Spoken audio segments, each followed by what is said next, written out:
Welcome to another episode of Off the Crutch. I'm Travis Davis. Today, I'm diving into a topic I haven't covered before, corporate America. During my visits to Austin, I've gained insight into how corporations operate, especially when it comes to hiring talent. In the context of disability, I've noticed that some larger companies are taking meaningful steps by creating resources and systems that foster inclusion for employees with disabilities. My guest today is Michelle Cooper, who brings firsthand experience from the tech world. She's been deeply involved on the inclusion side and has a lot to share about what's working and what still needs to change. After a 33-year career in the chemical and high-tech industries, Michelle exited corporate America to embrace her purpose of helping others go further faster and achieve their full potential. Michelle closed her career at a former tech company as Vice President of Culture and Inclusion. Under her leadership at that company, it has set forth the strategy and momentum in building a connected and courageous culture that is inclusive for all. She developed a strong team and influenced so many who are leading inclusively, engaging everyone across the enterprise. Throughout her career, she amplified diverse voices and spent significant time coaching executives, employees, and teams. She was the founding president of one of her former company's first women's professional development network and continued her involvement in the employee resource groups throughout her career. Her new firm, the MAPCO, provides professional coaching services for all. This new work is aligned with her values of authenticity, gratitude, inclusive leadership, and sharing her wisdom. Later this week, I'll have another very special episode with Michelle that you won't want to miss. Let's get into the interview. How are you doing today, Michelle? Great. How are you, Travis? I am wonderful. Why don't you share a little bit about your background and how you got into the high tech and inclusion space? Yeah, sure. I started my career as a polymer chemical engineer, whatever the heck that is. But that's what I graduated in and started in the chemical industry a long time ago. We won't say exactly when, but just say I've been in industry for 30 years.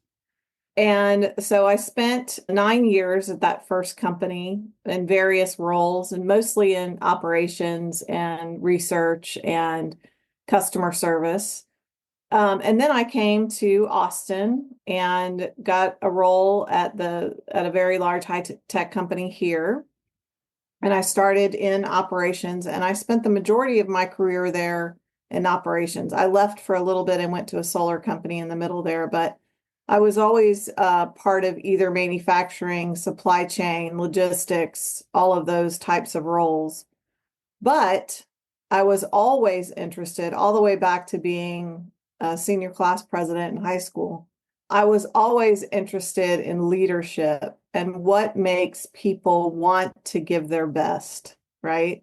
I was always interested in people work so many hours. Is there a way for us to have fun at work and be fully committed to work and fully committed to each other and really have a rewarding team, culture, etc. So I was always interested in that.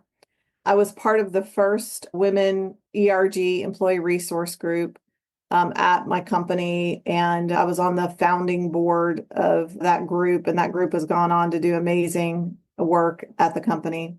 And so I always had this interest in inclusion, and I really, in some of my more difficult jobs, I strove to have diversity in my leadership team.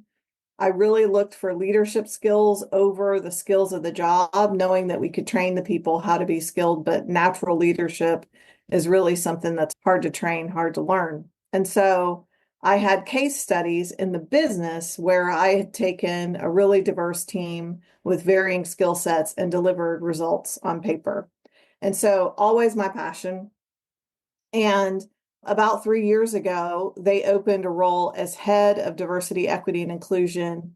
And some of the executives that applied at this point, I was an executive in an operations, a centralized group running process, wanted me to bid for the role and wanted me to do the role. So I transferred from operations to HR, which was a huge transition, into really my dream job.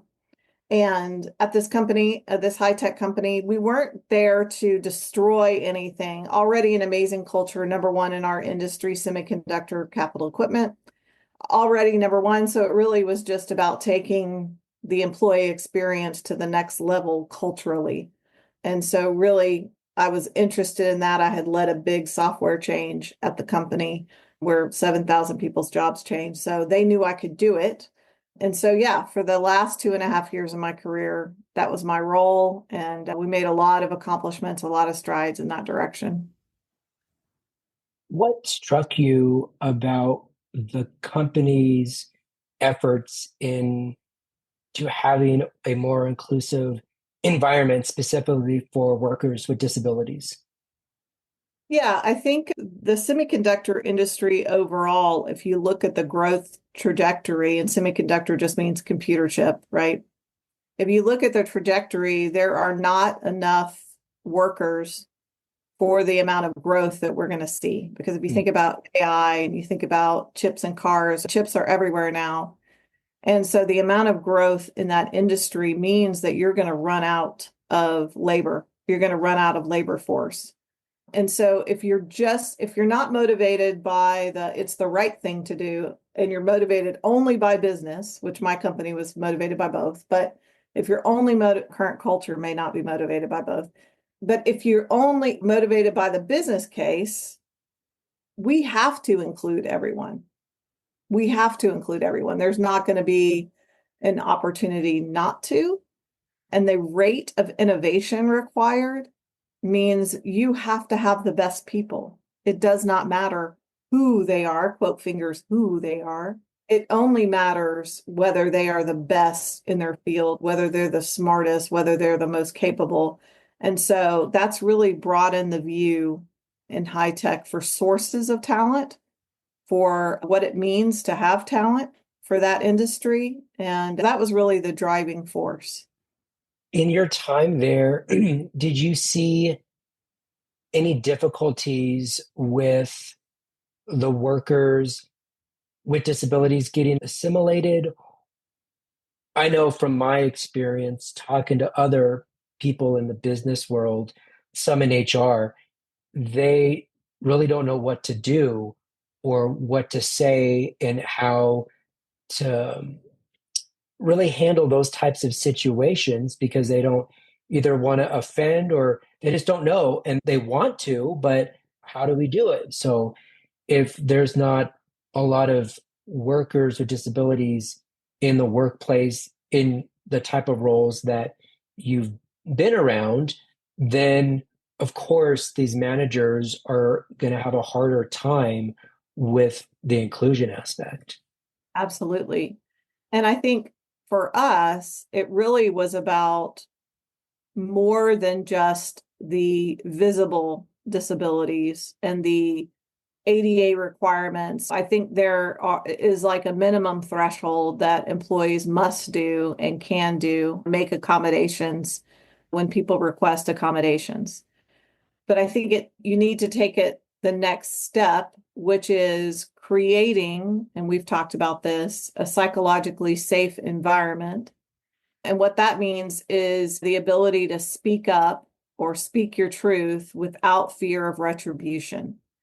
And those environments are all based on trust. And so, just beyond our employees with disabilities, especially disabilities that are not visible, right? How do you create an environment where the employee feels confident they can request an accommodation or they can inform their manager without retribution or without being seen differently, etc.? And we certainly had initiatives specific to employees with disabilities, but overarching, even I would argue more importantly, was a focus on building trust and teaching managers how to build trust. We actually used a trust equation that was published by the Trusted Advisor a while ago. And we actually use that equation because it's all scientists and PhDs. And so they love an equation. And I'm happy to go over that equation if you're interested. But we were really trying to start with a baseline of trust so that people could ask for what they need. The E is equality. not equally, meaning meeting people where they are with what they need specifically. And I think that's the challenge for folks with disabilities is being able to articulate what you need without fear that's going to come back at you, that you're going to be seen as a lower performer because of that, that you're going to get some sort of retribution if you actually express what you need to be successful. And that goes for every single employee. You want every single employee to be able to tell their manager what they need to be their absolute best self so that Mm. you can get absolute best results. So it's this balance of recognizing someone's different and at the same time celebrating that and giving them what they need to be their most successful self. I think it would be good to dive in a little bit more into the trust equation because I know we shared a conversation about it, but I do think trust is important in the workforce because if you have a disability, and I'm just speaking from personal experiences or what I've also seen, to not generalize, but I think people with disabilities have gone through a lot of challenges. And so, personally, Yeah. so if they're applying for a job and they're constantly looked over or not taken seriously, they may feel like their confidence is so low that it might be hard for them to trust because let's say somebody does hire them and they don't know whether they got hired because of their skill set or they got hired because of their disability. I think it doesn't really matter because if I got hired because of my disability, then that would just give me more motivation to prove my worth there. But I could see where somebody with a disability would be less likely to trust because of all the other previous biases or discrimination that's happened before in a previous working environment. So, yeah, talk a little bit more about that trust equation. Yeah, 100%. So the trust equation, the top of the equation, so the numerator of the equation is capability. So Mhm. can you do what you say you can do? Reliability plus reliability, capability plus reliability. Will you do what you say you're going to do? Can I rely on you? Plus, in the trusted advisor equation, intimacy. Some people have issue with that word, so I've Mm. changed or we've changed it to connection. And that really is the psychological safety. Do I feel safe with you? Are you treating me as a human? Are you treating me as an equal? Do you hear me? Do you Mm. see me? Do I feel included? Right? So, are you capable? Are you reliable? And do you see, hear me, include me? That's the top of the equation. The bottom of the equation is that self-interest.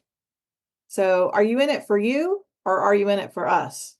People can tell if you're in a relationship and it's all about you and you're in it for you, right? Then they tend to not trust you. And so we wanted to teach our managers, number one, that obviously you're going to have to be capable. And my company had so many capable people, that was never really an issue. The second, you need to do what you say you're going to do. The third is you must create an environment where people are humans with humans, Mm. right? People treat humans as humans, regardless of their difference. And then the bottom, you're going to have low self-interest, especially as a leader, because if you're just trying to get yourself promoted, your employees aren't going to trust you. And so that was really the trust equation. Now, back to your comment on being hired because you have a disability, that's actually illegal. So companies should not be doing that, right? Yes, what I would say to that is this would be a situation in which it wouldn't be explicitly known, but Ah, just like I should have clarified, it would be in my head, oh my gosh, did I get hired because of my disability, but not knowing whether or not, because I'm sure, again, generalizing, yeah. that the average person with a disability, with and maybe without, but I'll just use with, may not know that is illegal. A lot of So, people that think DEI is about hiring people because of their race lot of that right now. Yeah, People think DEI is. It's not. That's it's actually a federal law. So that's never been what DEI, or at least my experience. Again, I won't generalize, but sure. my is that was never what it was about. It was about, do you have the absolute best workforce? And is your environment limiting your talent pool? Are you putting false limits on your talent pool? Because in order to innovate at the level you have to innovate to stay competitive, you must have the absolute best minds and best capability. And if you say, I only want to hire men or I only want to hire women, that's 50% of the population that's gone, right? And so the same thing with folks with disabilities, you don't want to limit yourself if Travis is the absolute best person for the role and Travis doesn't want to work there because he knows there's an environment of bias or he can't trust you to look out for his best interest or he can't trust the company to make an accommodation if he needs one, then the company loses. The company is going to lose out on Travis's capabilities. And no company that I've ever worked for wants that. That's just bad. Mhm. Yeah. And I think people get caught up in the quotas and all these trigger words, right? When that never was about what it was about. Don't we want every employee every day to bring their absolute best self? And we used to joke because I didn't want people to bring their most authentic selves. If you're a racist, please don't bring that. Mm. I want you to bring your absolute best self to work and reach your full potential. So yeah, I totally get what you're saying about building trust because I think especially for employees with disabilities, they have been, again, a generalization, but they have good reason not to trust companies. How can we duplicate what was done at your previous company to some of these other tech companies? What do you think? Doesn't have it figured out. High tech in general as an industry is more behind than I would Mm. say in other industries. If you just look at the leadership of high tech, just look at the lack of diversity in the leadership of high tech, obviously they haven't figured it out. So this realization that high tech grew up very fast, the dot-com bubble of 2000. And you think, again, I'm aging myself, but when I was in college, that was the first time I had a PC in college. Mhm. And so you think about how fast this industry has grown. And now we're talking about AI, Yeah. right? So the business need of a lack of labor over the next 10 years, even this horizon is short, is going to force employers to educate themselves. So I think the opportunity is huge for you, not just in Austin, but I would say across all industries to be more in touch with our disabled population, but also tap into those talent markets and where are they and how do you attract those employees, et cetera, et cetera. And I've told you this, we started just, I think it was just 2 years ago, a disabilities employee resource group, and they held their first event, which was about the autism spectrum. And we had more employees attend that event than I have ever seen in my 20 years there, a first event for an ERG. So I think there's huge untapped need. I think there's huge opportunity to educate leaders. You certainly taught me a lot, even though I'm no longer working, but I'm now coaching. But you've taught me a ton. And I think, yeah, I think there's massive, certainly progress has been made for sure on all facets of inclusion, but there is always opportunity to do more, do better, and be better. 100%. I appreciate you saying that about me. And I feel like I've evolved. I love talking to students. I love teaching and being in that environment. And now I feel like I've been shifted into more of the business side of things. And that, and I've had conversations with people in the past where they felt like they've had to mask their disability because it was invisible and to mask it because they didn't want to go to work and feel like they were going to get bullied or discriminated against. And I just see so many parallels between going to work and going to school. And how do we educate our classmates about disability if you have it? How do we educate your coworkers if you have a disability? When I got asked to be on the board of the first female ERG, I actually said out loud, I don't want people to know I'm a female. Hmm. And the person talking to me was like, I think we're going to have a problem. Have you looked in the mirror lately? But it is this when you are expending energy, it's called code shifting. When you're expending energy trying to be someone you're not, or trying to fit into a culture that isn't welcoming for you for whatever reason, right? And that is from your point of view.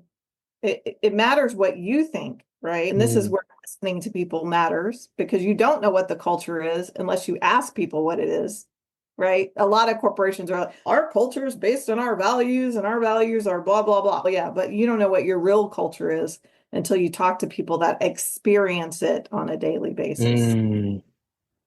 And of course, if you are expending energy trying to fit into something that you are not seen or included, you don't feel like you belong, then you are not giving your energy to things like innovation and problem solving, et cetera, right? And so that's why accommodations matter. That's why equality, treating people as they need to be treated to be their best, that's why those are business imperatives, right? Again, yes, is it the right thing to do? 100%.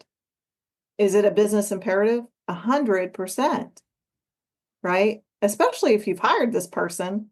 Now you've spent all this money training them and you want them to be miserable or uncomfortable or Hmm. not be able to perform. That doesn't make any business sense in my engineer logical brain.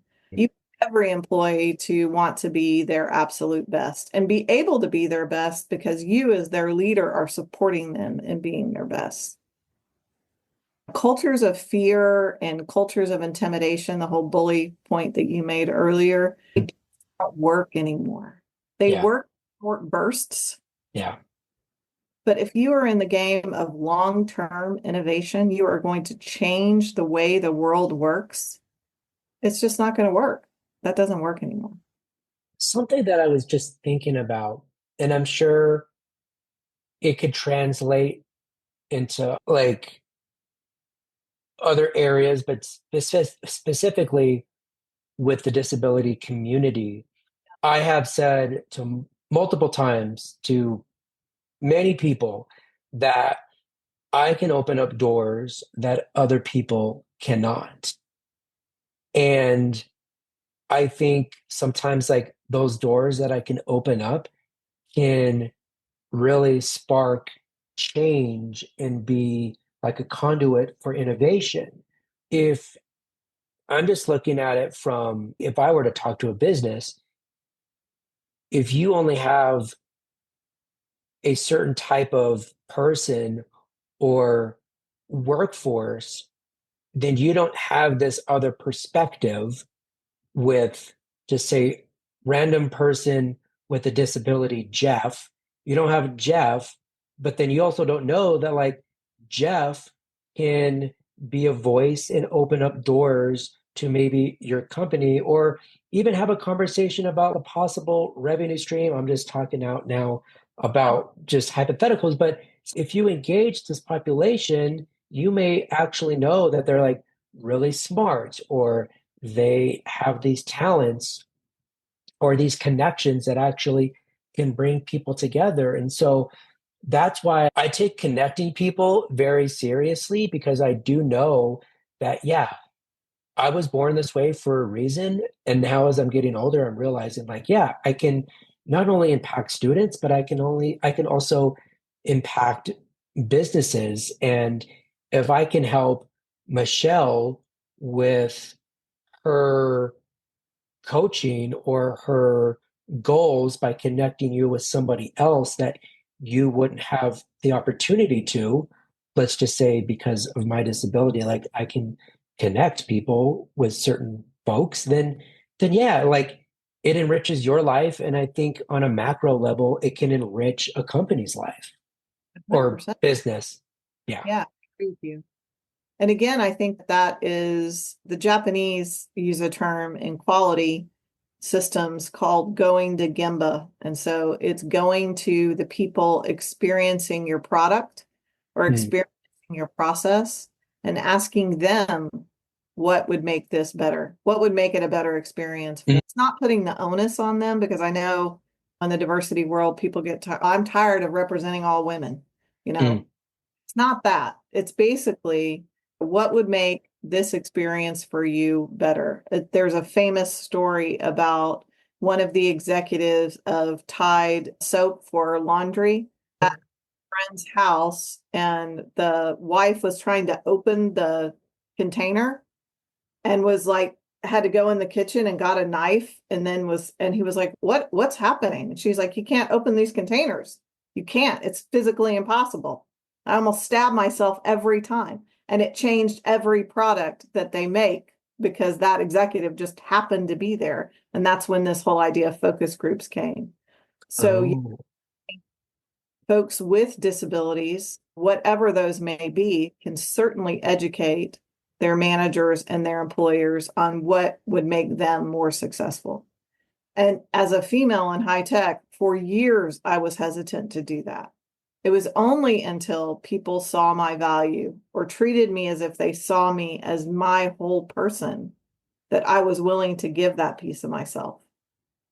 So it's not that you need to talk into the wind. You need ears on the other side to listen to mm, what I have to say and actually be willing to, because the other thing is people will listen, but then they won't do anything with it. Actually be willing to do something about it. And if you don't listen to your employees, are not going to tell you. Plain and simple. That's just human nature, right? Why would I spend the energy trying to educate you on what I need when you obviously don't care about me?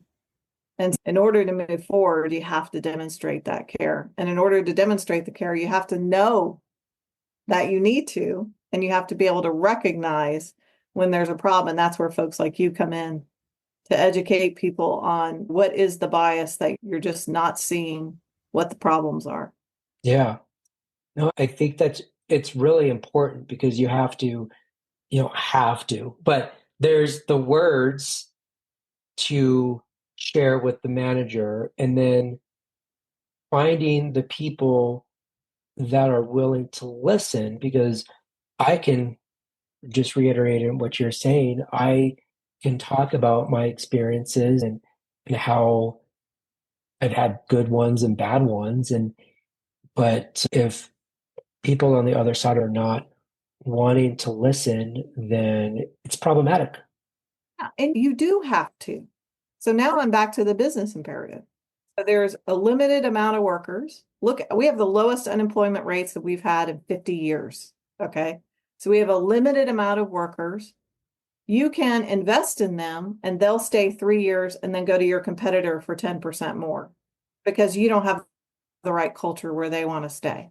And it's not about having a gym or about having the laundry or having all those things. It's not about that. I promise. It's not about that. People leave those companies every day. It's about these small interactions you are having with your leader and with your team on a daily basis. If you leave work feeling good, and everybody knows people leave their job, don't leave their jobs, they leave their bosses. But if you feel good leaving work every day, if you feel like I'm making a difference, I understand my why, I am heard, I belong here, I am valued, all of those things will make a loyal employee for years that produces for years. And so it is a business imperative because what happens in high tech now is you just swap employees, right? They just go from one company to the back and the one. And so certainly they're valuable when they're with you, but are they giving 100%? I don't know. And so how can you create an environment where people, number one, want to be, they hear, oh, that company? Oh, yeah, they're great to work for. Brought in Travis Davis and he talked to us about so and this and that. And my manager the next day asked me, what can I do to make you more successful and to help you be able to achieve more every single day? Is there an accommodation I can make for you? Imagine if you were asked that question and you weren't just Mm, waiting to tell somebody. You were treated like you were a human being. I don't know, crazy. But it's shocking the amount of not that stuff not happening. This is what I say. There's huge opportunity for this to happen, and it is a business imperative. There are not enough skilled workers in the US to do the growth projections that semiconductor wants to do, especially if we want to bring it all back to the US, which is the current mantra, right? Yeah. Of the high tech chips they want to bring back, and they don't want anybody else to have AI chips except for us. That's great. But who's going to run these factories and innovate these new chips? And we got to have all of our talent available and feeling like they can contribute.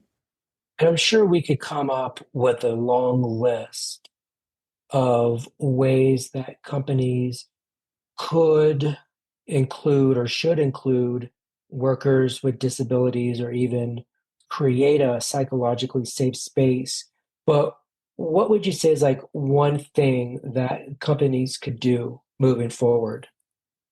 Yeah, I'm back to the one thing companies could do moving forward is ensure that their managers understand how trust is built. And again, I think it goes for every employee to be able to articulate their accommodation needs without fear of retribution. I think that's a huge first step. If you just knew what people needed as a first step, then you could start to innovate all the things. Certainly, technology is there and is coming faster and faster on how to provide accommodation through technology and accessibility through technology. But I think the one thing that companies could do is build trust. And one way to build trust is to ask people what they need and then do it. Do it. You have to do it. You can't just ask because people get tired of answering without Sure. results. Yeah. Yes, I 100% agree. Where you said that you started coaching, or maybe you've been doing it for a while now since you've left your job in high tech, but where can people find you? Yeah, I'm at the Mapco. My maiden name is Map, M-A-P-P. So I'm at themapco.com. And I'm in the process of getting a coaching certification from the Berkeley Executive Coaching Institute. And so I'm mostly coaching individuals and executives, and I'm doing a little bit of team consulting coaching, strategy sessions, that kind of thing.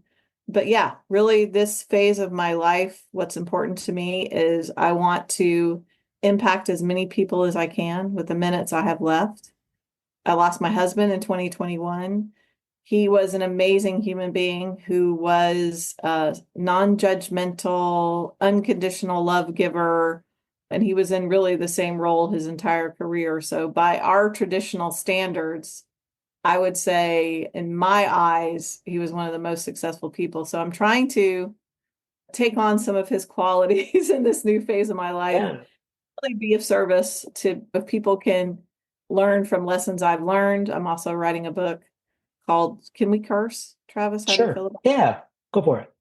time doesn't give a shit and other life lessons? Because that was the biggest lesson I learned from losing him is that time doesn't care. It's marching on and you can engage in life or you can check out. And I would much rather engage and connect people and collaborate and all the things that we've enjoyed with each other. Yeah, to help as many folks as I can. So the mapco.com. And then the book, I'm not sure will be for public eyes. We'll see. Mm. A life story of all the lessons I've learned so far. I'm still learning. For my listeners, I can attest to Michelle's ability to listen, coach, and have really authentic conversations because I've had many with her. And I think that she is an amazing human being that has taught me so much in a very small amount of time. And so I am just excited that we've had this opportunity to finally get on the podcast and share your wisdom for everybody. Yeah. And right back at you. I think the podcast is amazing, but I also look forward to seeing you on TED. Yes, I'm excited for that. It's going to be another wonderful opportunity. As I mentioned, 10 years ago, I was focused on the education and the social inclusion in education. And now in the business side of things, I'm just ready for a new evolution. Yeah, I'm excited. And it's going to happen in Austin. Everything is moving in that direction. You're gonna outperform your dreams. I feel 100% confident it's gonna happen. Well, thank you, Michelle. I appreciate your wonderful energy, your wisdom, and I look forward to seeing you soon.